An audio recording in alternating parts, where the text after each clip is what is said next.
Hi, my name is Keelan. My name is Michael. My name is Dara. And welcome to the BBC School Report.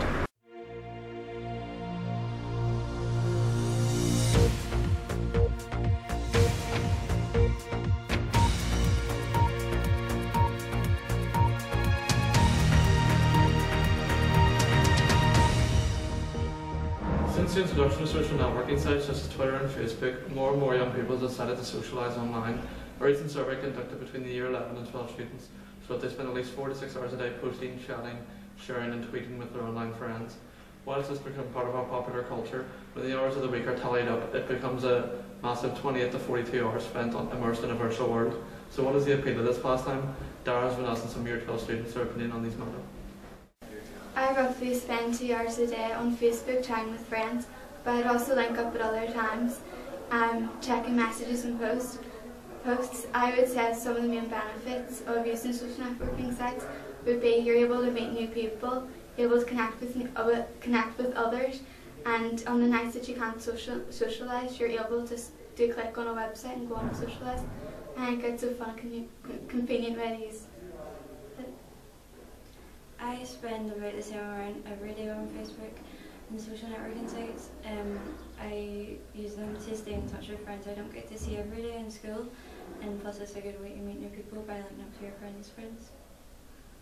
I would also spend the same amount of time on social networking sites. I think the main benefits would be you can communicate with other people and meet new friends, which can widen your social circle and improve your self-confidence and self-esteem. Personally, I don't think it gets in the way of education, because social networking sites can act as a break in between studying, and which can actually be an incentive to study. Plus, if you need help with a certain topic, you can always go online and ask one of your friends. I don't think that social networking is a problem if people are in education, because social networking sites are there and they can actually help you study, as there are multiple communities who have the subjects that you're looking to be studying, and they can help you with it. I don't think social networking can get in the way, because there's time for social networking and talking to your friends, and there's time for studying, but you can work and then have a break on the internet. Whilst most young people agree that social networking has many advantages and it's an easy and fun way to socialise, many parents and teachers aren't convinced by the merits of social networking. Michael interviewed one of our year heads, Miss Nugent, to find out what it is exactly that sets teachers' teeth on the edge when social networking is highlighted as a young person's favourite hobby. Thank you for joining us today, Ms. Nugent. We wanted to know how you feel about social networking sites. Is it an innocent enough pass of time, or is it something more? Well, I think the theory of social networking is fairly innocent, but I don't think young people realise the impact that this has on both their study and their self-esteem. Like, for example, if young people are tweeting and posting 42 hours a week, then where is the time for them to study? At the end of the day, people need real qualifications, so this is bound to have an impact on their success levels. Also, you have to think about the safety complications. I've had to deal with a number of issues of online bullying this year, so you have to think, like, is this really good for a person's self-esteem? And you have to think about the obvious safety impacts of internet use. I feel young people, they need to have fun and they need to socialise with their friends, but I do tend to think these social networking sites, they tend to take over a lot of time and they're detrimental in the long run, so that leads me to think that they're not the best possible use of a person's free time. Yeah, thank you. I use Instagram because it allows me to take photos and edit them really easily. And you can also take videos, choose different filters and share them with your friends. Thank you for joining us, Constable George Ellis. Could you outline for us some of the main initiatives the PSNI have developed to promote the safe and responsible use of social networking sites among young people? Well, Cian, obviously social networking has just become a huge big part of everyday life, and it's something that the PSNI have been looking at, and of course working in schools, that's the main place to be starting it because everyone's growing up with it. So we've been developing our lessons in school right through primary school and through post-primary school, but obviously even that changes all the time. So we're now looking at obviously the big use of things like Facebook, Twitter, and more importantly now apps as well. So we're kind of trying to keep up with the developments of things and trying to kind of look at the issues that we're dealing with that may kind of affect people in school, but also may affect you outside and make you kind of more aware of what's going on as well and the problems police are dealing with. Do you think in light of the safety training in schools that will be significantly reducing the risks of social networking sites? Yeah, I think, once young people realise that, something that goes online stays online, that's the big thing of the message that we need to get out there. And when people start doing that they can kind of think, right, well, do I really want my children to see this in 20 years' time? So the realisation of what is involved is the important thing, and hopefully young people can kind of use it in a sensible way, and if it's used within the rules, then there shouldn't be a problem. So would you agree then that if young people know how to protect themselves online, that'll be a relatively safe hobby to engage in? Of course it is. I mean, it's meant to be fun. That's what social networking is about. It's also meant to be very useful. You can copy your homework off the internet. You can do lots of things. But, for people even after school, going on to work, going on to university, what they've been doing and their online life can kind of reflect on their life after school and for a long time. So it's making young people think about what they're doing. If they're having fun, keep it within the legal boundaries. Think about what you're doing, and if in doubt, don't do it. Exactly. Thank you, George. I use Facebook to interact with all my friends and also learn about all the news that's happening in the world today.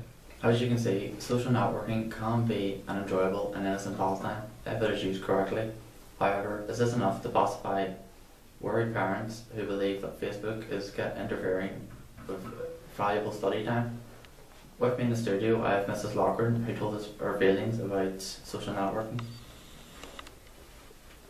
Mrs. Loughren, as you know, our school has introduced a number of learning initiatives and information days to promote the safe use of social networking sites. Does this reassure you about your children using these sites, or would you have other concerns about the impact of social networking on education? Well, firstly, it's great that the school are using initiatives to make it safe for children using social networkings. As a mother of 3, I would have concerns of these social networkings taking over in education.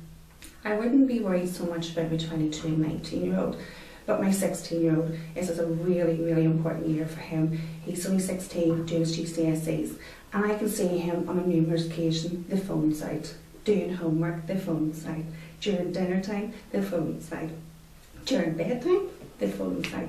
So I think such an impact on that, they lack concentration, they're not being able to complete homeworks, their study is going out the window.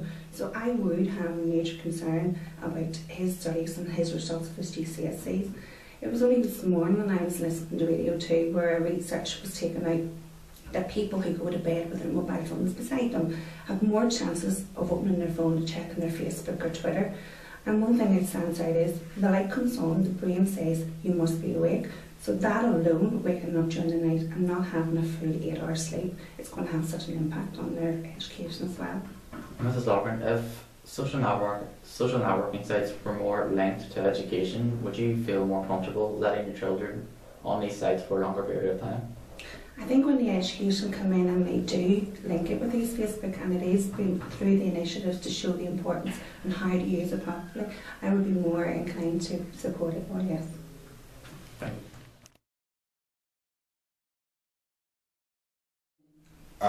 I'm here with Mrs. Savage, who is a major teacher in our school who is practicing using social networks for educational purposes in our school for his sixth year students. Mrs. Savage, can you please tell us a bit about how you do what you do with social networking sites? Yeah, no problem. For a number of years I was using emails, the school email network, for communicating with my sixth form students. Yeah. And what I found was that a lot of them weren't reading their emails often enough. And so I started to try and think of other ways of communicating with them more frequently. And I realised that most of them had Twitter accounts that they were using outside of school. Yeah. So I set up a school media Twitter account. And it's a closed group, so only I can add followers to that, so there's a certain element of safety there. And I use that for 3 main reasons, or for 3 main purposes. The first thing is to just give them updates on what we're going to be covering in class, so information about themes that we're going to be dealing with, topics that we're about to study. Secondly, I use that for reminders of deadlines, when they need to submit work and what they should be working on at the minute. And thirdly, I use it just to offer them links to things that I've found online that I don't necessarily have time to cover in class, YouTube videos, articles that are useful for them, and we've thrown in a couple of quizzes there as well. Alright, thank you, Mr. Savage. The Twitter page is really useful because it posts both educational and informative posts about the media and the moving image class, links to different articles and YouTube videos to help with the lessons that we learned that day. It is clear that most young people spend the majority of their time on social networking sites. However, our investigation has revealed that so long as people act safely and responsibly online, it can continue to be a fun and enjoyable pastime. One concern remains though, and that is that social networking sites seem to get in the way of study. However, if education providers reach out to students via designated social networking pages, then social network can be the mode of choice for learning and socialising at the same time.